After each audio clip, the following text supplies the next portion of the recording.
Hi viewers, কেমন আছেন সবাই? আশা করি ভালো আছেন। আজকে ক্লাসটা আমরা part C writing part 35 marks এটা নিয়ে আলোচনা করব।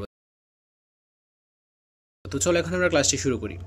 5 নম্বরে কি থাকবে দেখো। 5 নম্বরে থাকবে হচ্ছে প্যারাগ্রাফ, অর্থাৎ তোমাদের একটা প্যারাগ্রাফ লিখতে হবে। এখানে এই প্যারাগ্রাফটা হচ্ছে the importance of female education, এটা সম্পর্কে। তো প্যারাগ্রাফ লেখার নিয়মও কিন্তু ইউটিউবে আপলোড করা আছে। তোমরা ক্লাস 9-এর রাইটিং পার্ট যে প্লেলিস্ট সেকশনটা, ওইটা থেকে প্যারাগ্রাফ কীভাবে লিখে, প্রবলেম জাতীয় এবং সুবিধা জাতীয় ওই প্যারাগ্রাফগুলো লিখে ওই প্যারাগ্রাফগুলো দেখে নিবে। ঠিক আছে, আশা করছি দেখলে বুঝতে পারবে। আর যারা মুখস্থ ভালো পারো তারা অবশ্যই স্পেসিফিকভাবে সমস্ত প্যারাগ্রাফই মুখস্থ করে নিবে। তারপর 6 নংয়ে কী থাকবে? The Venn diagram below shows some similarities some dissimilarities. তো এটা হচ্ছে একটা ব্যান ডায়াগ্রাম। এখানে সিমিলারিটিসও রয়েছে, ডিসিমিলারিটিসও রয়েছে।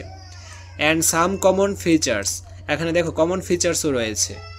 Technical education and general education, তো এই ব্যান ডায়াগ্রামটা হচ্ছে টেকনিক্যাল এডুকেশন এবং জেনারেল এডুকেশন সম্পর্কে। তারপর now write an essay describing the Venn diagram in not more than 250 words. তো 250 ওয়ার্ডের বেশি হবে না।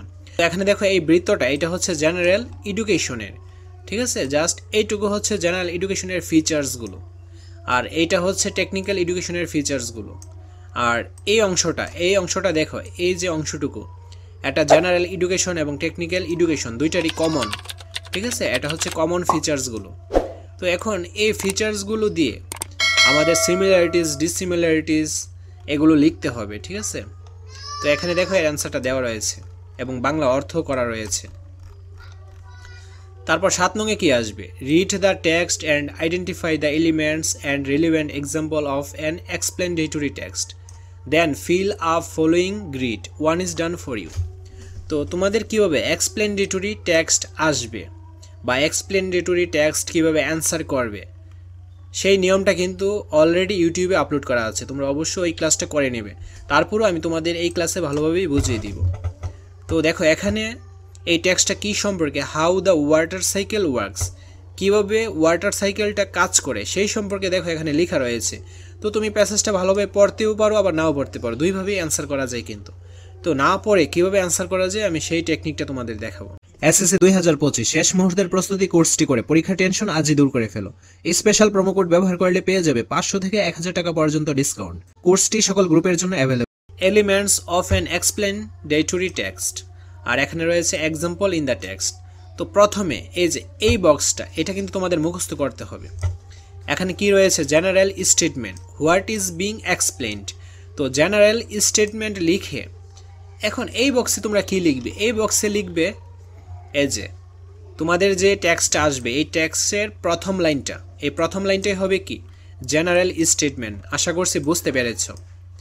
তারপর the text is written in simple present tense, এই যে এই টেক্সটটা কিন্তু সিম্পল প্রেজেন্ট টেন্সে লেখা রয়েছে। তো এইটা কিন্তু মুখস্থ রাখবে। এখন এইটা লেখার পর এই বক্সে কি লিখবে? এই বক্সে লিখবে the verbs shoe that like. এখন তোমাদের কাজ হচ্ছে এই টেক্সট থেকে ভার্বগুলো খুঁজে বের করা, অর্থাৎ মিনিমাম 3টা কি 4টা ভার্ব তোমরা খুঁজে বের করবে, খুঁজে বের করে লিখে দেবে, তাহলে হয়ে যাবে। তো এই যে সেন্টেন্সটা, এর মধ্যে ভার্বটা দেখো কি, মুভস, এটা কিন্তু ভার্ব। তারপর এই সেন্টেন্সের মধ্যেও ভার্ব রয়েছে। এই সেন্টেন্সের ভার্বটা কোনটা? ইভাপোরেটস। দেন এই সেন্টেন্সের ভার্বটা হচ্ছে রাইজেস। তো এরকমভাবে সবগুলো সেন্টেন্সের মধ্যে কিন্তু ভার্ব রয়েছে। ঠিক আছে, ভার্বগুলো খুঁজে বের করবে, মিনিমাম 2টা কি 3টা তোমরা দিবে। তো এখানে দেখো অ্যান্সারটা দেওয়া রয়েছে। তারপর ইউজিং টাইটেল, ইউজিং টাইটেল কোনটা হবে? ইউজিং টাইটেল হবে এই যে এইটা হবে ইউজিং টাইটেল। সব এক্সপ্লেনেটরি টেক্সটেরই কি থাকে? ইউজিং টাইটেল, এই টাইটেলটা থাকবে উপরে। তো এই টাইটেলটা তোমরা এখানে বসিয়ে দিবা। তারপর the first sentence introduces the topic, তো তোমাদের এই টপিক্সের ফার্স্ট সেন্টেন্সটা লিখতে হবে। উপরে যে সেন্টেন্সটা লিখেছি এইটাই এখানে লিখে দিবে। তারপর কানেকটিভস আর ইউজড, অর্থাৎ এই সেন্টেন্সের কানেকটিভগুলো তোমরা ব্যবহার করবে। এখন চলো কানেকটিভগুলো কোনগুলো সেগুলো দেখে নিই। তো এই যে দেখো connective words, when, as, once, after, while, then, before, until, because, therefore, as a result, so, since, hence, leads to, due to, এগুলো হচ্ছে কানেকটিভ ওয়ার্ডস। তাছাড়াও কমাযুক্ত থাকবে কানেকটিভ ওয়ার্ডের পরে।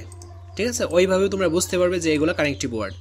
আমরা দেখি, এই যে দেখো এখানে কানেকটিভ ওয়ার্ডসগুলো কোনগুলো? এই যে ফার্স্ট, এখানে দেখো কমা রয়েছে, আমি বলছি কিন্তু কমা থাকবে। তো কমার আগে যেটা এটাই হবে কানেক্টিভ ওয়ার্ড। তারপর হয়েন থাকবে, এই যে দেখো দেন, দেনের পরও কি কমা রয়েছে, তো এইগুলো হচ্ছে কানেক্টিভ ওয়ার্ড। মিনিমাম 2টা কি 3টা দিবে, তাহলেই হয়ে যাবে। তো আশা করছি বুঝতে পেরেছো, একদম ইজি কিন্তু এই পার্টটা। তো আজকের ক্লাসটি এ পর্যন্ত, পরবর্তী ক্লাসে আমরা অন্য আরেকটা সেট নিয়ে আলোচনা করব। ধন্যবাদ সবাইকে।